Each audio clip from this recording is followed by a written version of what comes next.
5 prasangka atau prejudis tentang cruise holiday. Pada podcast kali ini kita akan membahas mengenai 5 prasangka atau prejudis tentang wisata kapal pesiar. Jadi saat ini masih banyak prasangka-prasangka atau kesalahpahaman tentang liburan atau wisata kapal pesiar ini. Biasanya prasangka-prasangka ini itu muncul dari orang-orang yang belum pernah naik kapal pesiar. Jadi timbul prasangka-prasangka. Jadi di sini menurut shoreby.com mereka menyimpulkan ada 5 prasangka atau prejudis orang-orang mengenai wisata kapal pesiar. Jadi kita akan share di sini ada 5 menurut shoreby.com. Yang pertama, prasangka liburan kapal pesiar itu untuk orang-orang tua. Nah, mungkin benar, dulunya memang pelayaran atau cruising itu untuk orang-orang yang tua, karena mereka yang punya waktu, mereka yang punya dana. Tapi untuk saat ini kapal pesiar sudah mengalami perubahan, mereka punya segmentasi pasar yang sudah beragam.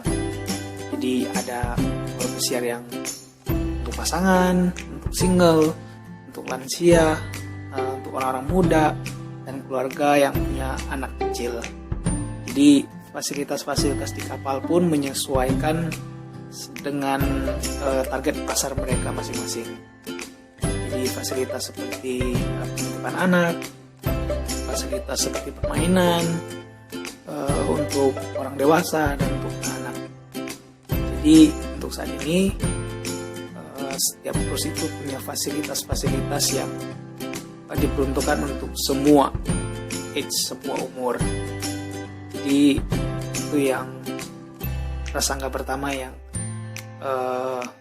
menurut orang-orang kalau cruise itu untuk orang tua, tapi sekarang sudah berubah. Jadi itu yang pertama.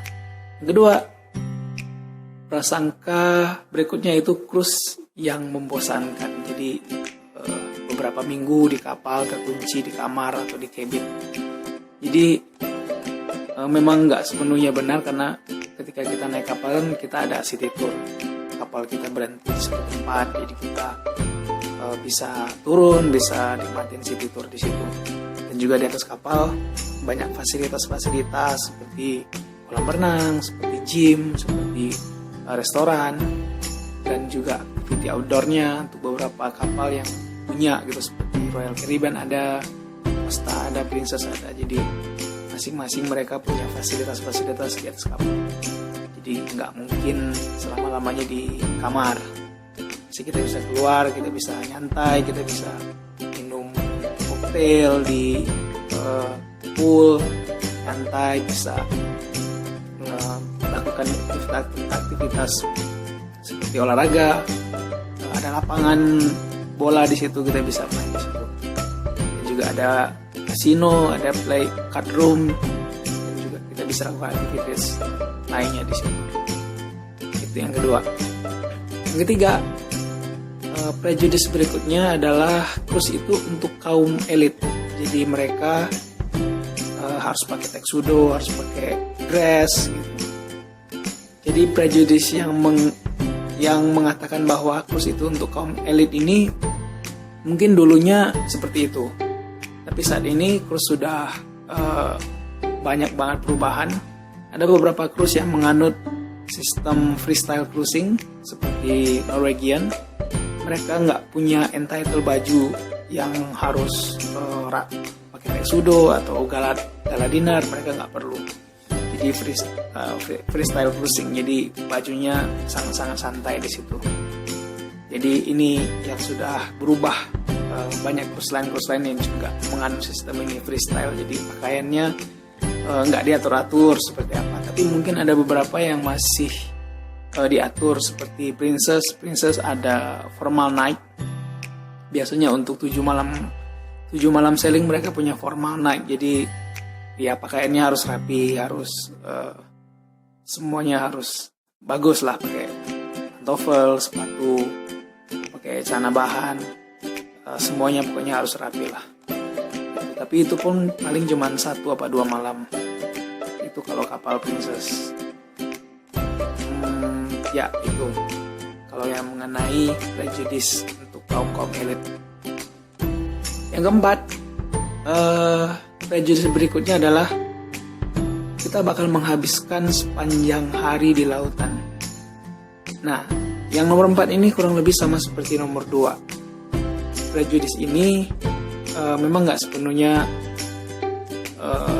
salah ya, karena memang kapal kita kan memang di laut.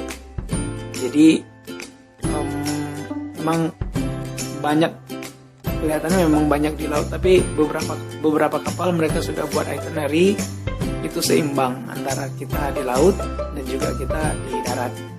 Jadi biasanya kalau seandainya kapal sailingnya malam atau jalannya malam, itu kita pastinya di laut. Tapi setiap paginya kita pasti bakal bangun di destinasi-destinasi berikutnya, kota-kota berikutnya. Jadi kita dari pagi sampai sore kita lakukan city tour, kita explore tempat-tempat di mana kapal itu singgah. Jadi seperti itu. Jadi kita nggak sepenuhnya di laut. Paling di laut ketika kita tidur aja, malam aja. Tapi paginya kita ada city tour, berhenti di satu tempat. Jadi seperti itu. Nomor 5, prejudice berikutnya adalah kalau kapal pesiar itu mahal. Nah, pada podcast sebelumnya kita udah bahas mengenai all inclusive. Jadi kapal pesiar itu sudah all in. Kita dapat semuanya, kita dapat makan, minum, dan semuanya fasilitas. Jadi prejudice mengenai kapal pesiar mahal ini bisa dibilang sepenuhnya salah, karena kita udah nggak perlu bayar transportasi dari kota satu ke kota lainnya, kita nggak perlu bayar makan lagi, kita nggak perlu bayar minum lagi, dan kita nggak perlu bayar fasilitas lagi. Kita semuanya bisa gunakan itu secara free gitu. Dan juga saat ini cruise yang paling murah itu start dari per orangnya kurang lebih 3 jutaan. Itu yang paket 2 malam 3 hari, dan itu udah betul-betul naik kapal pesiar yang mewah besar. Itu kapal namanya Genting Dream, itu naik dari Singapura. Nah, kira-kira dengan harga segini kita dapat semua fasilitas, kita semua dapat makan, tempat tidur, dan lain semua fasilitas yang bisa kita pakai. Jadi nggak sepenuhnya benar sih mengenai hal ini. Jadi kapal pesiar itu memang sesuai dengan itinerary, sesuai dengan kurs lainnya. Jadi apa yang mereka kasih ke kita itu nggak sebanding sebenarnya dengan apa yang kita bayarkan, apa yang kita dapat. Jadi yang nomor 5 ini, prejudice ini sepertinya salah. Ya, harusnya kapal pesiar itu jauh lebih murah daripada vacation lainnya. Jadi ini kira-kira 5 yang sudah dirangkum sama Shoreby.com mengenai prasangka atau prejudice tentang wisata kapal pesiar. Oke, see you di podcast berikutnya.